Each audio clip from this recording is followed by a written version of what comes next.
Okay, now something a little bit different within my Batman Before series. It's a bit more Batman After, actually. I'm going to have a little talk about Batman, the future of Batman, the concerns I have for the future of Batman in film, and this sort of stuff. Now, if you're wondering, hold on a minute, he's been wearing that same t-shirt for days on the trot now. I'm going to spoil the illusion for you. I filmed all these with this t-shirt on in one day, all in the same day. So there you go, illusion spoiled. I'm not smelly, I do wash, I do change my t-shirts. There you go. So anyway, let's talk about the future, because I'm worried, and let me tell you why. So let's have a look back, right? So obviously Batman started off on the big screen with Batman the movie, you know, the 1966 TV series movie, the Camp Crusader as he came to be known, because of the campness of that sort of era of Batman. Then moving forward, obviously 1989 we had Batman, 1989 obviously, Tim Burton's first, and 1992 the second Batman film, Batman Returns.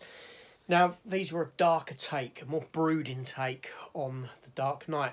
In the comics, years before, Batman was light and bright and this sort of thing. And then Frank Miller got involved with the series, with Batman, done some graphic novels, Year One, Dark Knight Returns, this sort of thing. And he turned the character gothic and dark. And this is where these films got their darkness from, essentially. But Batman 1989 went on to inspire a lot of Batman that came after.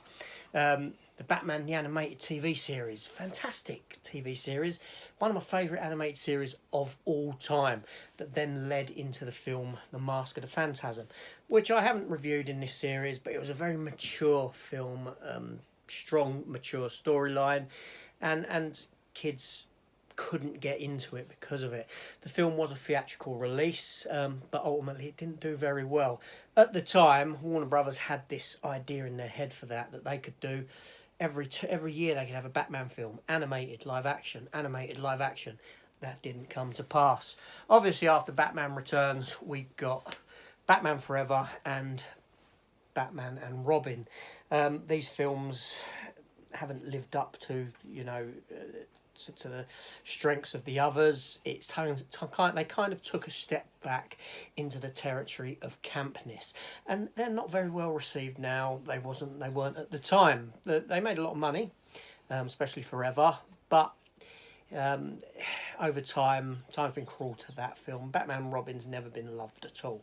Now, I've always wondered what would have happened if Batman Forever and Batman and Robin came before Tim Burton stuff. Would they have been more openly accepted because viewers had only really seen live action Batman with the 1966 TV series, and would have been more accepting of sort of campy take in big screen? I've always wondered that, but no. So we had darkness, and then we went camp, and the camp didn't work. That brightness didn't work for the character. Audiences didn't take to it, right? So then this came to an end, and then we got the trilogy, Christopher Nolan Dark Knight trilogy, which again took a hold of the darkness of the character, made it more real-worldy as well, but nevertheless still a dark take on Batman and what it would be like if he was in the real world and everything had real world practicability about it, the weapons, the vehicles, and this sort of stuff. And it was a big hit. Yeah.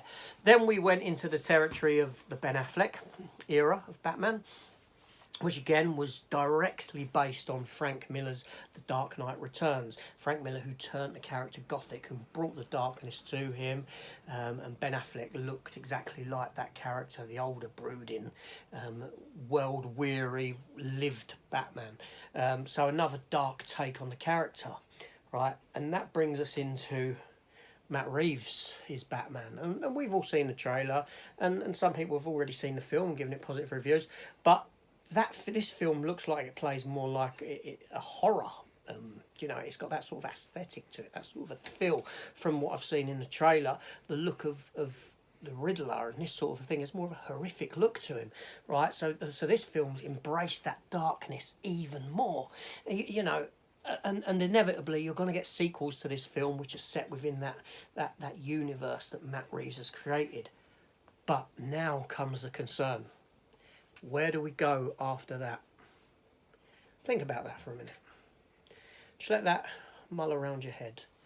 Yeah, so essentially we've gone from Tim Burton, darkness. The light after that didn't work. Christopher Nolan, a different kind of darkness, real world darkness take on the character, into now Matt Reeves, which looks like it's heading down a more of a horrific kind of a route, and making these villains scarier and more horrific than what we've seen before. So 10, 15 years time, when Matt Reeves and his era of Batman comes to an end, probably in a decade, what do Warner Brothers do next? That's the question I have. That's the question I'm posing to you. Because how can you get any darker? How can you get any darker than what we're being given now? Do you step back from the darkness and head back to a sort of lighter take of the character? That didn't work in the late 90s for Batman. So where do we go? So this is the concern that I have for the future of Batman on TV or on film. That we've headed down this dark path, and there's no pulling back from that, because audiences are unaccepting of it. They're not. They don't want that. They're unaccepting. Right now, me personally, I don't like Batman Forever. I got my own reasons why, which if you've watched my video, you will know. But Batman and Robin is a film that I can sit and I can enjoy, but I know that it's a bad film. But it's one of those ones I can watch, you know, more so than Forever, which I struggled to get to the end of. So for me, you know, I look at things, I don't know, I feel like I personally look at things different than other people. I'll say that. I mean, I couldn't care less really what happens, right? Life goes on no matter what happens. If they give me a crappy Batman film, a few years' time you're going to get another take on it, right? Because it's DC, it's Warner Brothers' cash cow, right? So they're not going to let it go anywhere and dry up, right? But so if they took a step back and went back to lightness and this sort of thing, I wouldn't have an issue with that. I'd have no issue with it whatsoever, because I'm not in control of it. Nothing I do matters with regards to it, so I'm just quite accepting of it. And if it's bad, it's like, okay, throw it away. I'm not interested. But if it's okay, I'm like, okay, it's a lighter take on Batman. It worked. Yeah. So that's my concern about the future. I personally think that Warner Brothers are edging themselves into a corner where audiences are concerned, because they're giving you a darker and darker and darker take on Batman, and there comes a point where you can't get any darker, you can't go any further with that. So what do you do next? Ideas. I'd like to hear what you think, where you think ahead, right? Think beyond Matt Reeves, because, you know, the Tim Burton era came to an end. Yeah? The Christopher Nolan era came to an end. The Affleck era came to an end, unfortunately. Matt Reeves' era will come to an end. Think ahead beyond that to that, right? What will you perceive to be after that? What would you like to see? How do you see it going?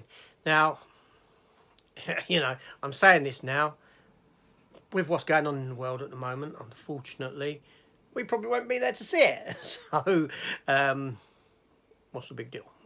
But no, just think like that. Think ahead. And how do you perceive things going? Do you see what I'm saying about they're getting forced into a corner, into this area that they can't get out of because they've gone so dark, so deep?